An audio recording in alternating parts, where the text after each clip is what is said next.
विदर्भात आज मुसळधार पावसाचा इशारा देण्यात आलाय। चंद्रपूरला रेड अलर्ट तर नागपूर, वर्धा, अमरावती आणि गडचिरोली येथे ऑरेंज अलर्ट जारी करण्यात आलाय।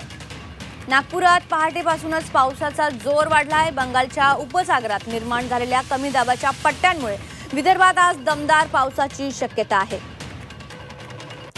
तर मुंबई बरोबरच विदर्भात आज मुसळधार पावसाचा इशारा देण्यात आलाय। चंद्रपूरला रेड अलर्ट तर नागपूर, वर्धा, अमरावती आणि गडचिरोली येथे ऑरेंज अलर्ट जारी करण्यात आलाय। राज्यातल्या 15 जिल्ह्यांमध्ये मुसळधार पावसाचा अंदाज वर्तवण्यात आलेला आहे। हवामान विभागाने काही जिल्ह्यांना रेड अलर्ट दिलेला आहे तर काहींना ऑरेंज अलर्ट जारी केलेला आहे। 15 जिल्ह्यांसाठी मुसळधार पावसाची शक्यता वर्तवण्यात आलेली आहे। हवामान विभागाने 15 जिल्ह्यांसाठी मुसळधार पावसाचा अंदाज दिलेला आहे।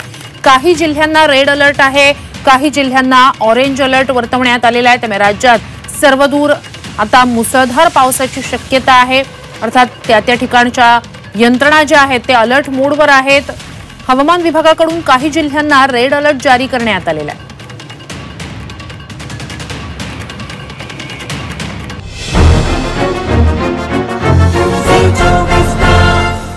आज विदर्भामध्ये देखील चंद्रपूर जिल्ह्याला खास करून पावसाचा रेड अलर्ट दिला गेलेला आहे। नागपूर, गडचिरोली, वर्धा आणि अमरावती या जिल्ह्यांना ऑरेंज अलर्ट जारी करण्यात आलाय। 24 तासात गडचिरोलीच्या सिरोंचा भागामध्ये तब्बल 183 मिलीमीटर पाऊस कोसळलाय।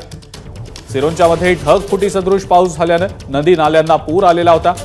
एका शाळेत अडकलेल्या 75 विद्यार्थ्यांना रेस्क्यू करण्यात आले।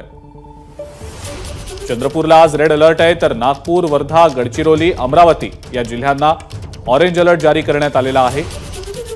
नागपुरात सकाळपासूनच पावसाचा जोर दिसतो आहे। नागपूरमधली पावसाची अपडेट आता आपण जाणून घेऊया। नागपूरमध्ये सकाळपासूनच दमदार पाऊस सुरू आहे। नागपूरमधलं जनजीवन देखील आता या पावसामुळे विस्कळीत झाल्याचं समजतंय। नागपूर वेधशाळेकडून पावसाचा ऑरेंज अलर्ट जारी करण्यात आलेला होता। या अनुषंगाने दमदार पाऊस नागपूर आणि आजूबाजूच्या परिसरात सकाळपासूनच होत असल्याचं दिसतंय।